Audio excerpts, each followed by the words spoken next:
In a quiet city lived a man named Philip, a gentle and hardworking man. He was known for his calm spirit and generous heart. Life had smiled on him early. He owned a big company, a fine house, and drove beautiful cars. But above all, what made him happiest was his wife, Clara. Philip loved her more than anything. From the moment they met in the university, he had promised to make her dreams come true. And he did. He paid her school fees, bought her books, and made sure she never lacked anything. Even after their wedding, his love never changed. Clara's family was poor, and Philip helped them too. He built a small house for her parents in their village and sent them money every month. Her younger sister, Joy, also lived with them. Philip treated her like his own blood. He paid her school fees, gave her pocket money, and bought her clothes. People around always said, "Clara is lucky to have such a husband." Their home was full of peace and laughter.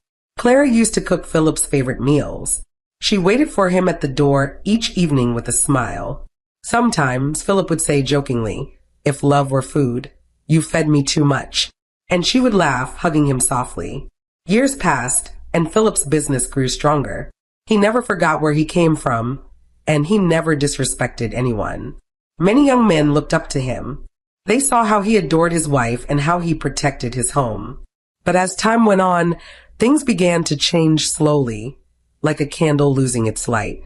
Clara's heart began to drift away. At first, Philip didn't notice. She started coming home late, saying she had meetings or outings with friends. He trusted her too much to question anything. Then she began to dress differently, tight clothes, heavy makeup, short skirts. When he asked, she would snap, "Can a woman look good again? Are you my father?" Philip would only sigh. He was a man of peace. He never liked arguments. "I just want you to be safe," he would say quietly. But Clara would hiss and walk away. Even Joy noticed her sister's new behavior. She started following her out too. The once peaceful home began to feel cold. There were fewer smiles, fewer words, and more silence. One night, Philip waited for Clara until midnight. She didn't return. When she finally did, she smelled of alcohol and perfume. "Where have you been?" he asked gently. "With friends," she replied sharply. "You're not my guard." That night, Philip sat by the window, staring into the darkness. He remembered all the sacrifices he made for love. Somewhere deep in his heart, he hoped it was just a passing phase. He believed his wife would change. But he was wrong. The woman he once knew was slowly disappearing. And beside her, her younger sister Joy was learning every bad step she took. The peace in Philip's house was fading away, replaced by secrets, pride, and lies that would soon destroy everything he built. Clara changed completely. The woman Philip once called his queen became a stranger in her own home. She no longer smiled at him. She no longer cooked his meals or cared if he came home late. The gentle welcome, "my love," that once filled the house was gone. Now, her words were knives, sharp and bitter. It began with small arguments. If Philip asked her where she was going, she would snap, "Must you know everything? Are you my shadow?" When he tried to correct her about her new lifestyle, she would shout, "Don't talk to me like I'm your child. You think because you give me money you own me?" Philip would sit quietly, staring at the woman he once adored. He wondered how someone he lifted so high could now speak to him like that. Clara's new friends were her poison. They whispered into her ears every day. "You're too beautiful to stay under one man's control," they said. "You can have more. You can live freely." They took her to clubs, parties, and hotels. Slowly, she began to look down on her husband. When Philip came back from work one evening, tired but smiling, he met Clara sitting on the couch, painting her nails. "Clara, good evening," he greeted softly. "How was your day?" She didn't look up. "Better than yours, I'm sure." He smiled faintly, trying not to get angry. "I bought you something," he said, bringing out a small box. Inside was a gold chain with her name on it. But instead of smiling, she frowned. "You think a cheap gift can make me happy? Keep it." Philip stood there, frozen. "Clara, what happened to you? You were not like this before." She dropped the nail polish and faced him, her eyes burning with hate. "What happened?" "You happened. You think because you trained me in school, I owe you my life? You think I can't survive without you?" Let me tell you, Philip, I regret ever marrying you. Her words hit him like a stone. His chest tightened, but he said nothing. He just turned away slowly and went into the bedroom. That night, as he lay awake, he heard her talking on the phone, laughing and whispering to another man. His heart broke. He closed his eyes, tears rolling down his cheeks silently. Every day after that, Clara's insults grew worse. If he talked, she mocked him. If he stayed quiet, she called him weak. She would say things like, "Look at you, a man that cannot even control his wife. You're useless." Even Joy, her younger sister, began to follow her lead. Sometimes, she joined in laughing at Philip when he tried to correct them. The house that once echoed with laughter now carried only pain. Neighbors began to notice. Some pitied Philip. Others shook their heads in silence. But Philip said nothing. He loved his wife too much to fight her. He believed that one day, she would realize her mistakes and return to him. He still paid her bills, bought her clothes, and gave her everything she asked for. When she came home late at night, he opened the gate for her without a word. When she insulted him in front of Joy, he only smiled weakly and walked away. One Sunday morning, Clara refused to go to church. "Church is for poor people," she said, stretching on the bed. "I have better things to do." Philip stood at the door, dressed in his neat suit. "Clara, please," he said softly. "Let's pray together again. Our home needs peace." She laughed mockingly. "Peace? Keep your peace to yourself, Pastor." Philip's eyes filled with tears, but he quickly wiped them away. He didn't want her to see his pain. He walked out quietly, leaving her behind. Outside, as he drove to church, his heart was heavy. He prayed silently, "God, touch my wife's heart. Don't let her destroy herself." But he didn't know that something darker was already growing inside her heart, something far beyond disrespect or anger. It was hatred. The hatred in Clara's heart grew darker with each passing day. There was no reason for it anymore. Philip had never raised his hand against her, never shouted at her, never denied her anything. Yet every time she saw his face, anger rose in her chest like fire. It started with the lies her friends planted in her mind. "Men like Philip pretend to love you," they told her. "He acts gentle now, but one day he will cage you." Those words took root, and soon Clara began to see her husband not as the man who built her life, but as an enemy she needed to escape from. At first, she only insulted him. But then, anger turned into wickedness. She wanted to hurt him, to make him feel pain.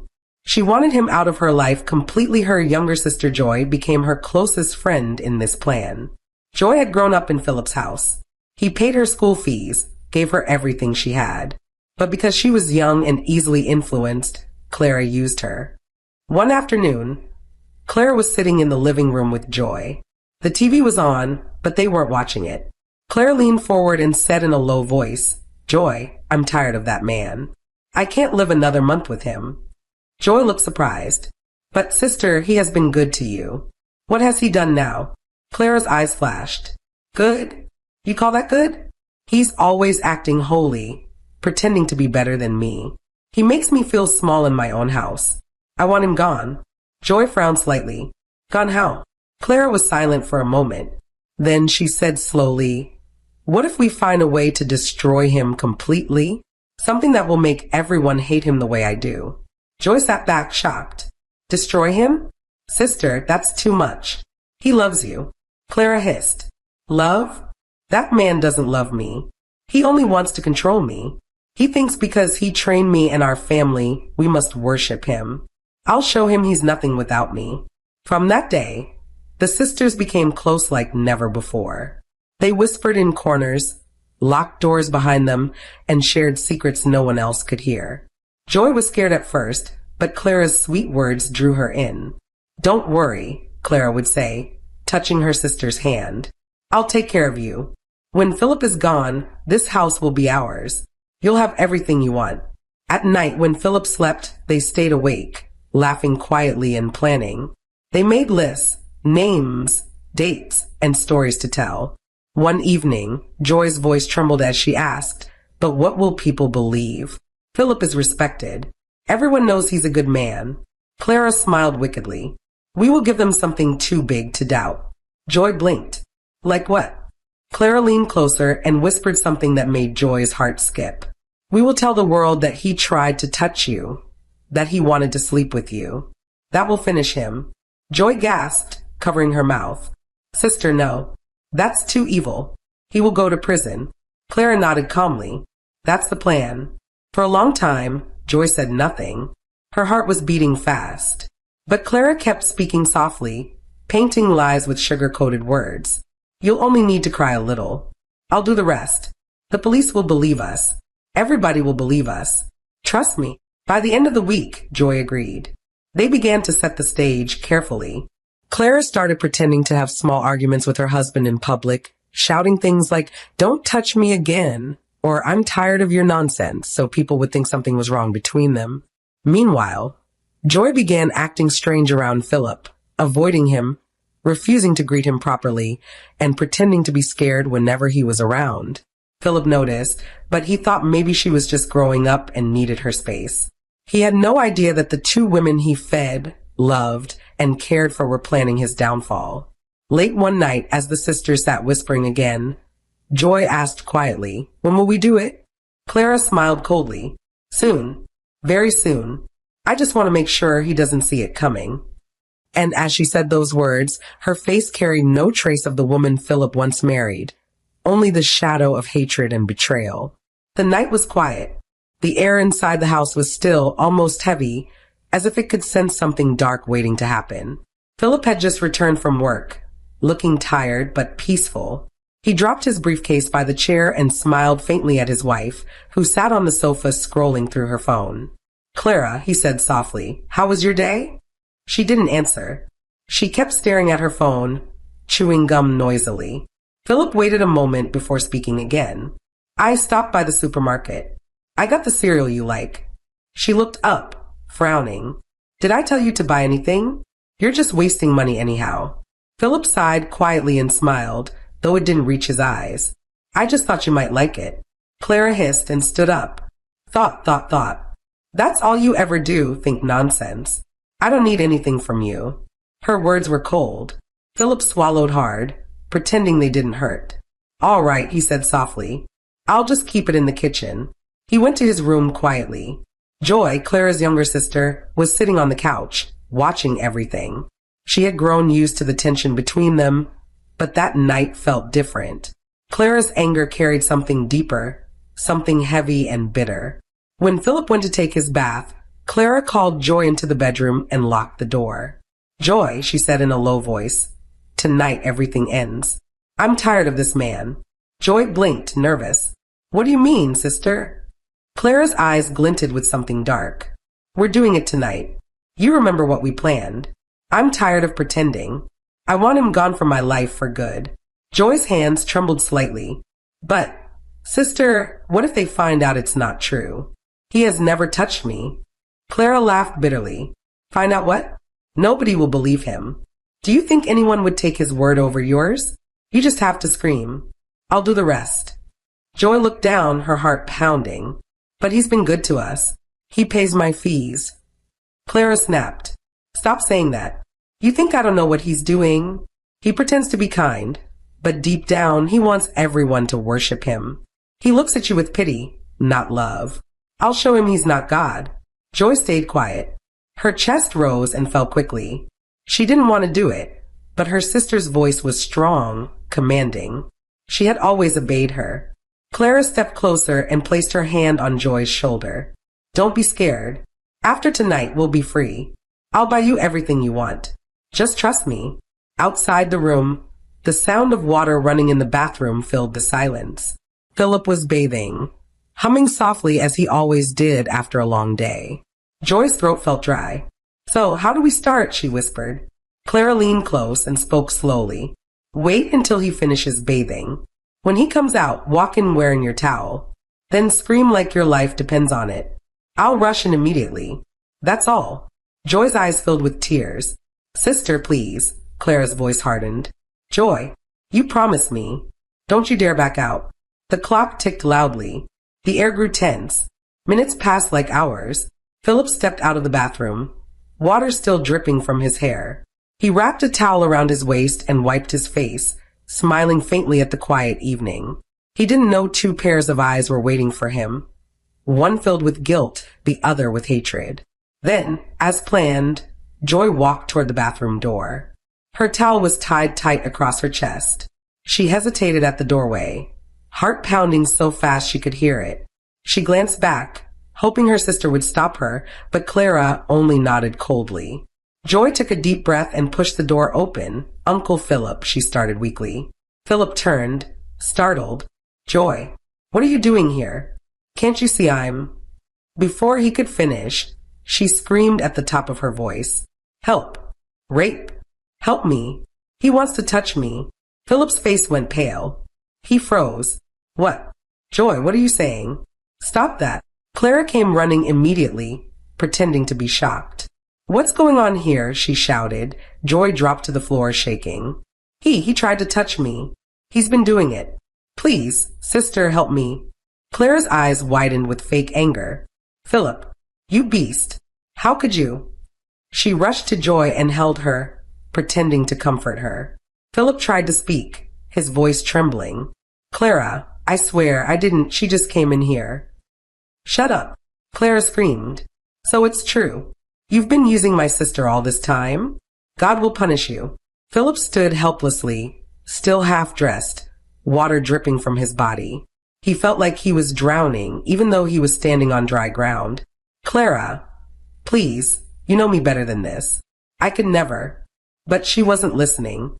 She picked up her phone and dialed the police with shaking hands, or perhaps steady ones.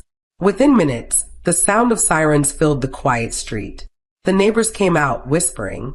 Some looked through their fences, shocked. When the police entered the compound, Clara was crying loudly, clutching Joy to her chest. "Please arrest him. He tried to molest my little sister." Philip tried to explain, but no one cared. His words were drowned by their cries. The officers dragged him out, ignoring his pleas. His towel fell halfway down, and he held it tightly, shame burning in his chest. "Clara, please. Look at me. I didn't do this." But Clara turned her face away. Her plan had worked. Her eyes were cold as ice. And as they drove him away that night, Philip's heart broke into 1,000 pieces. The woman he loved, the one he had lifted with his hands, had used those same hands to destroy him. The prison gate closed with a heavy sound that echoed deep inside Philip's chest. It was the sound of finality, a sound that told him his life, the one he once knew, was gone. 2 policemen pushed him forward roughly. The floor smelled of sweat, rust, and hopelessness. The walls were damp, stained with years of sorrow. A guard shouted orders. Philip didn't answer. His throat was too tight to speak.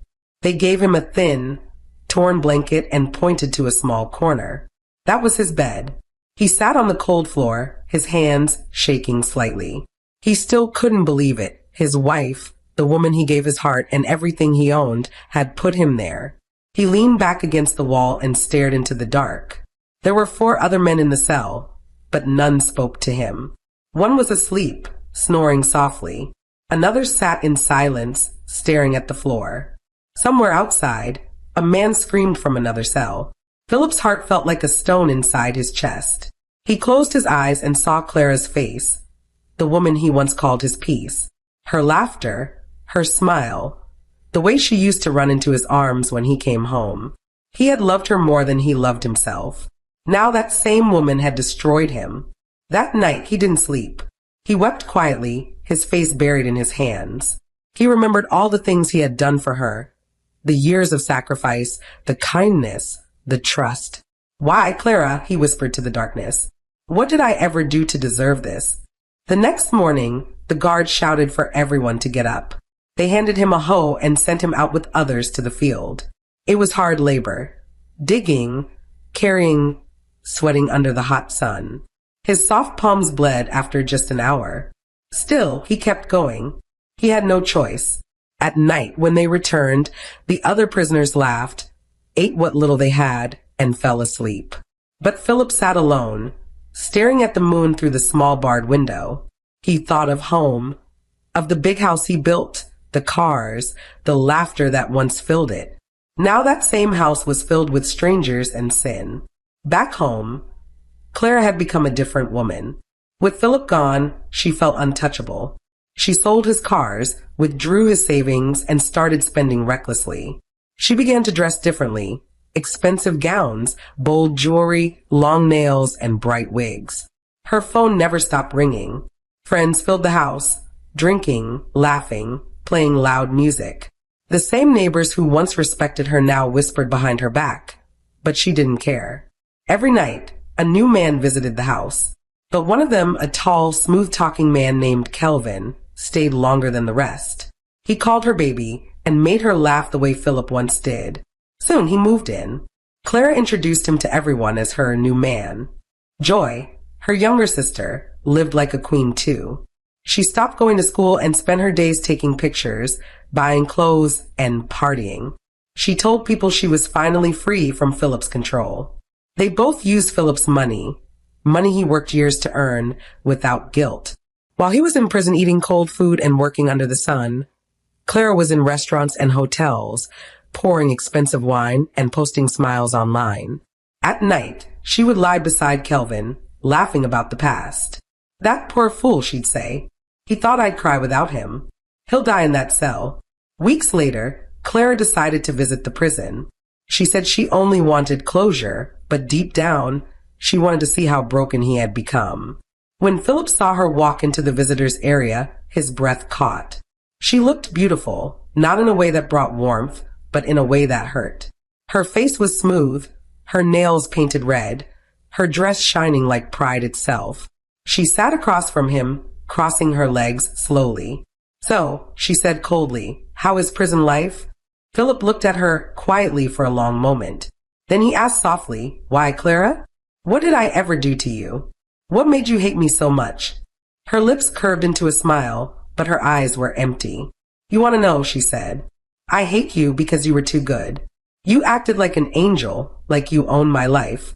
You never let me live the way I wanted. You made me feel small in my own house." Philip blinked, pain clouding his eyes. "Too good," he whispered. "Is kindness now a crime, Clara? I gave you everything. I made you who you are." She laughed, a sharp, heartless sound that made the guard near the door turn briefly. "And I'll keep everything you gave me," she said proudly. "Your cars, your house, your money, all mine now. Kelvin and I are planning our wedding. You'll rot in here, Philip. No one will save you." Philip's face broke. His lips trembled. "Clara," he said slowly, "you will regret this. Maybe not today, but one day you will. The same world that claps for you now will turn its back on you." Clara stood up, still smiling.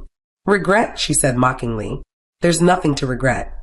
You're gone, and I'm finally living the life I deserve." She picked up her bag, adjusted her glasses, and walked away with proud steps. Her perfume lingered long after she left, filling the air with a sweetness that felt like poison. Philip sat there, staring at the empty chair. His hands trembled. Tears ran down his face silently. He whispered under his breath, "God, I forgive her, but don't let her die blind to truth." As the guard led him back to his cell, his heart broke all over again. Not because of the chains on his wrists, but because of the love that refused to die even when everything else had been taken from him. The months rolled by slowly like wounded days dragging their feet. In the city, Clara's laughter still filled the air, loud, showy, and hollow.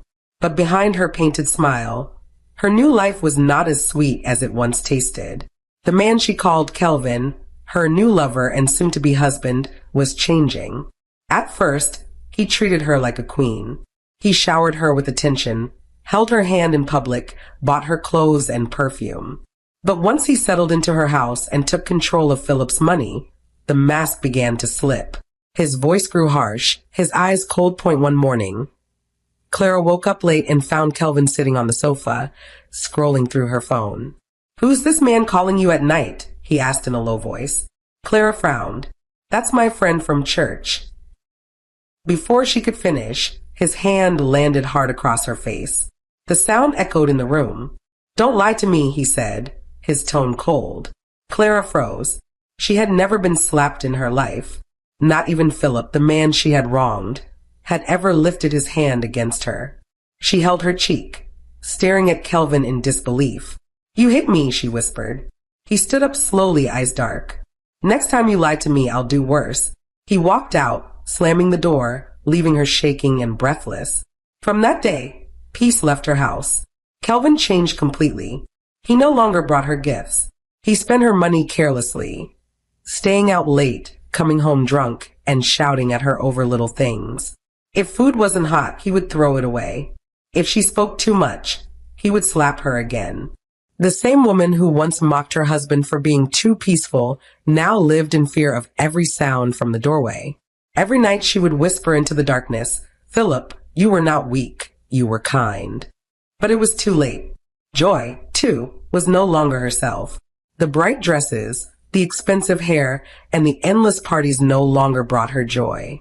When she looked in the mirror, she saw emptiness staring back at her. The laughter she shared with Clara now sounded bitter. Sometimes she would wake up sweating, hearing Philip's voice in her head. Joy, make sure you study hard, okay? You'll make us proud. Those were the words he used to tell her when he paid her school fees and bought her books. Now, she couldn't even look at those books anymore. She dropped out of school, ashamed of herself. The guilt grew heavier every day, wrapping around her like a chain. One afternoon, she saw Clara sitting by the window, tears on her face after another fight with Kelvin. Joy stood quietly for a while, then whispered, Sister, maybe this is happening because of what we did to Philip. Clara turned sharply. Don't start, Joy. Don't bring that man's name here. But he didn't do anything wrong to us, Joy said softly, tears filling her eyes. He treated us like family. He made us who we are. And look what we did to him. Clara stood up angrily. Stop it. What's done is done. He's gone forever. And if you keep talking nonsense, I'll send you out of this house. Joy went quiet, but her heart was screaming. She could not eat that day. She could not sleep that night. Guilt followed her like a shadow. Meanwhile, in the prison, Philip was not the man he used to be.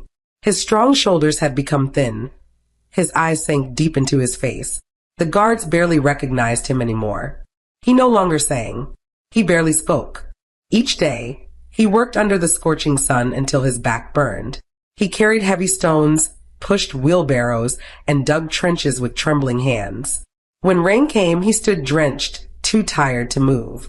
When night fell, he lay on his mat and stared at the ceiling, whispering prayers with cracked lips. There were days he went without food. There were days he felt his body breaking. But worse than hunger was betrayal, the memory of the woman he had loved more than life. Sometimes he would hold the wooden cross he carved for himself out of scraps and pray softly. Lord, he whispered, don't let bitterness destroy me. I forgive them, even if the world forgets me. But deep inside, the pain remained sharp, raw, and heavy. Back at home, Clara began losing her shine. The neighbors who once envied her now whispered when she passed. Kelvin no longer pretended to love her. He flirted openly with other women, sometimes bringing them into the house Philip built. One night, when Clara tried to stop him from leaving, Kelvin turned and slapped her so hard she fell to the floor. You're lucky I'm still here, he growled. Without me, you're nothing. Remember that. When he left, Clara sat on the floor, her hands shaking, her makeup smeared by tears. She looked around the room, the big house, the fine furniture, and realized it all felt empty. For the first time, she whispered Philip's name with trembling lips. Philip, where are you now? No answer came.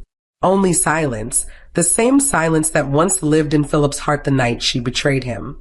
Joy, sitting in her room, heard her sister's quiet sobs that night.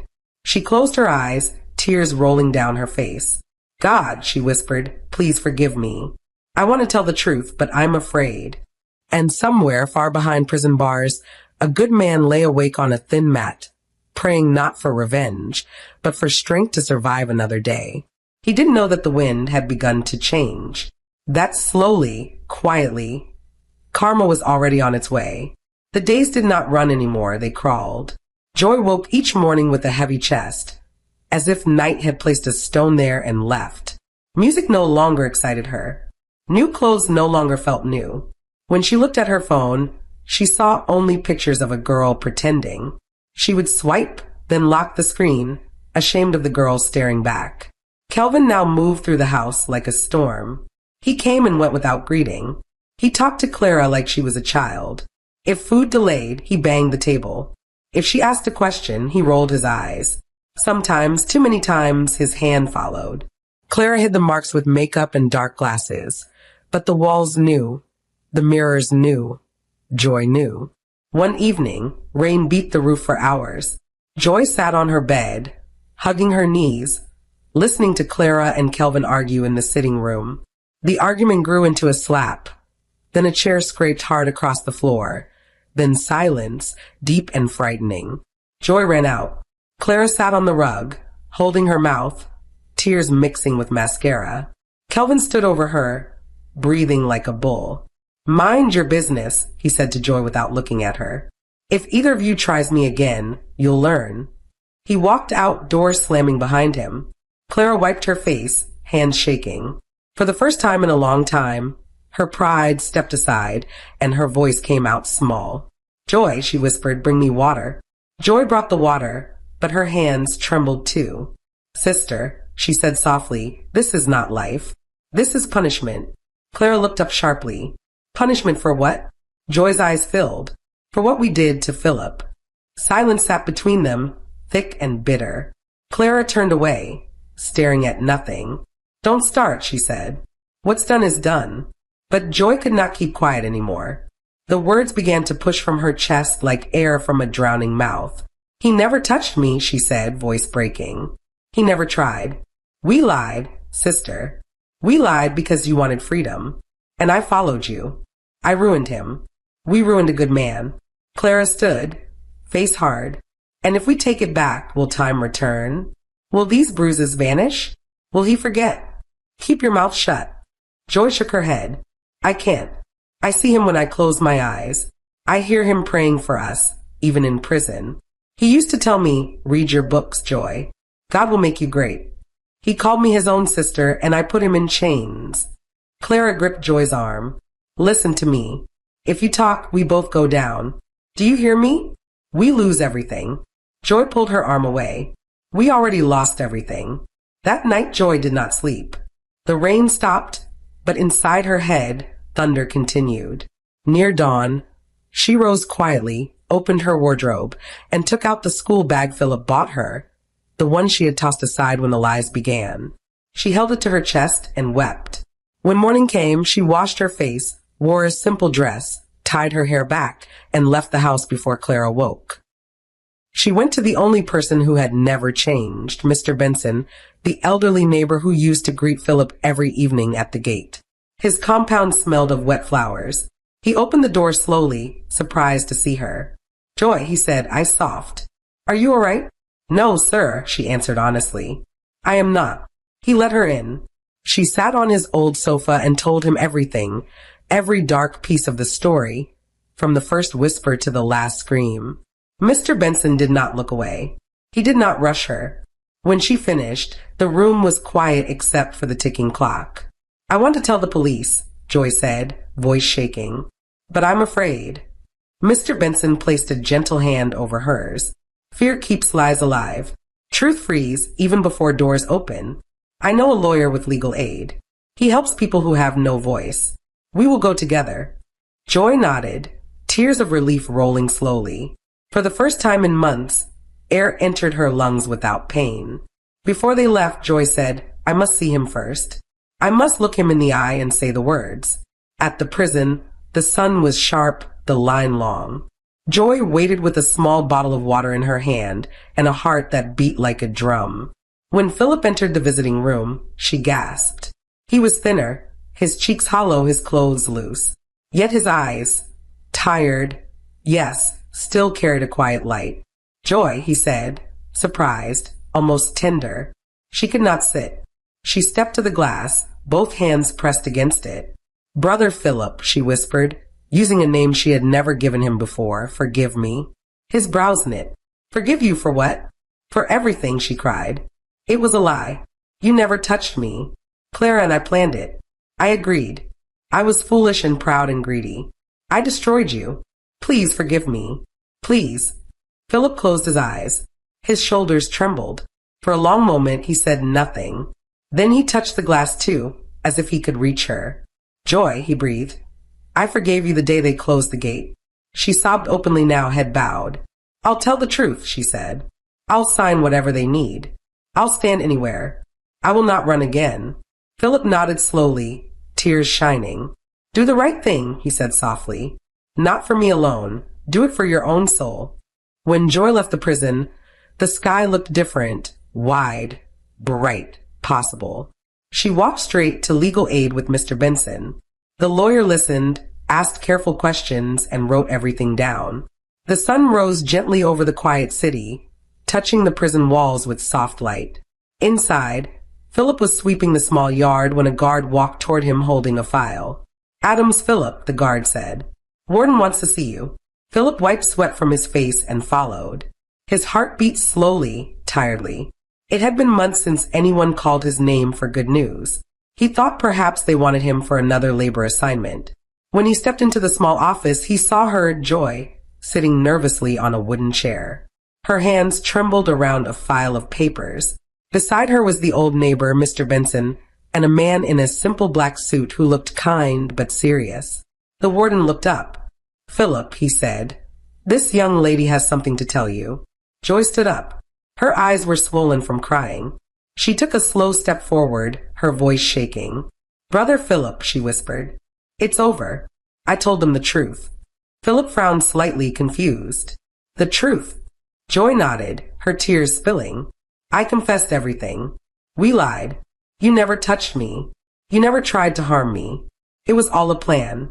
Clara forced me, and I followed her. I was stupid and greedy, and I let her turn me against you. Her voice broke. She pressed her palms together. Please, Brother Philip, forgive me. You don't deserve what you went through. Philip just stared at her, still, silent, trembling. His lips parted slightly, but no words came out. The lawyer stepped forward and spoke softly. Mr. Philip, your case has been reopened. Based on Miss Joy's confession and supporting evidence, you are officially cleared. The order for your release is ready. The world around Philip went silent. He looked down at his hands, those same hands that had carried stones, dug trenches, and bled under the sun. His breath hitched, and for the first time in a long time, his eyes filled. He whispered faintly, God, thank you. Then his knees bent, and he slowly sank to the ground. Joy ran forward, crying, Please don't bow to me. It's me who should kneel before you. But Philip shook his head. No, my daughter, he said softly, his voice breaking. You found your way back to the truth. That is something to kneel for. He closed his eyes and whispered again, Thank you, Lord, for proving that lies may stand for a while, but not forever. The next morning, the prison gate opened. For months, Philip had dreamed of that moment, but when it came, he could barely walk. The light blinded him. He took one small step, then another, until the wind brushed his face. He stood still, breathing deeply, letting the air of freedom wash over his skin. Joy and Mr. Benson were waiting outside, tears in their eyes.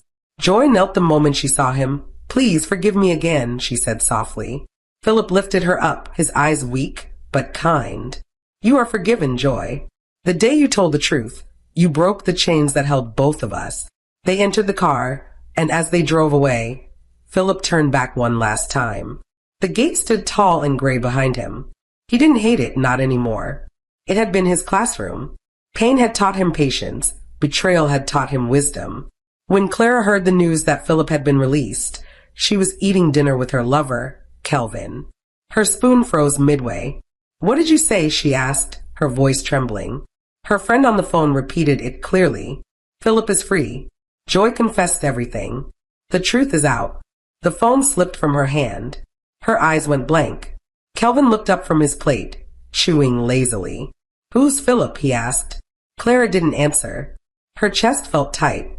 She stood up slowly, whispering, No, this can't be. Kelvin smirked. Well, whoever he is, he's not here anymore. Now, sit down and finish your food. When she didn't move, he slammed his hand on the table. I said sit down. She jumped, startled. For the first time, she saw clearly. The man she had chosen over her husband was cruel, controlling, and heartless. Days turned into weeks, and Kelvin's true nature grew darker. He stopped pretending to care. He spent her money freely, threw insults carelessly, and when she complained, his anger came quickly. One night, she confronted him. "Kelvin, where's the money I transferred to you for the business?" He turned slowly, holding a glass of whiskey. "My business, my money," he said coldly. "Don't talk to me like that," she snapped. "That money was mine." Before she could say another word, his hand landed across her face. The sound echoed through the living room. Clara fell, clutching her cheek. "You hit me," she gasped. Kelvin laughed. "You should be used to it by now. You've hit rock bottom, sweetheart. You're mine now. Or have you forgotten who pays for your wine?" He left the house that night and didn't return for 2 days. When he came back, he was drunk and brought another woman with him. Clara stood there frozen, watching them laugh on her couch. When she tried to speak, Kelvin pointed at the door. "Get out of my sight before I throw you out myself." She packed a small bag that night. The house that once sparkled with pride now smelled like perfume and betrayal. Clara wandered the streets the next morning, wearing dark glasses to hide the bruises. She had nowhere to go, no one to call. The friends who once danced around her had disappeared the moment the money stopped flowing. For the first time in her life, she was truly alone. She went to Philip's old house and stood by the gate, trembling. She couldn't knock. She just stood there, staring at the place where she once ruled like a queen. After a long while, the gate opened slowly. Philip himself stepped out, holding a broom. He had been sweeping the compound. He froze when he saw her. "Clara," he said quietly. She couldn't speak at first. Her voice cracked when she finally whispered, "Philip, I came to say I'm sorry." He didn't move.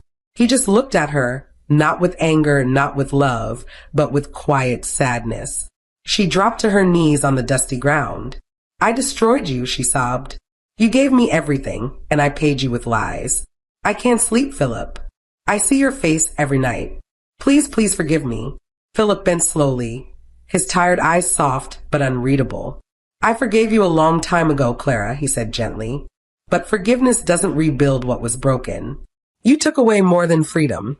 You took away trust, peace, and years of my life."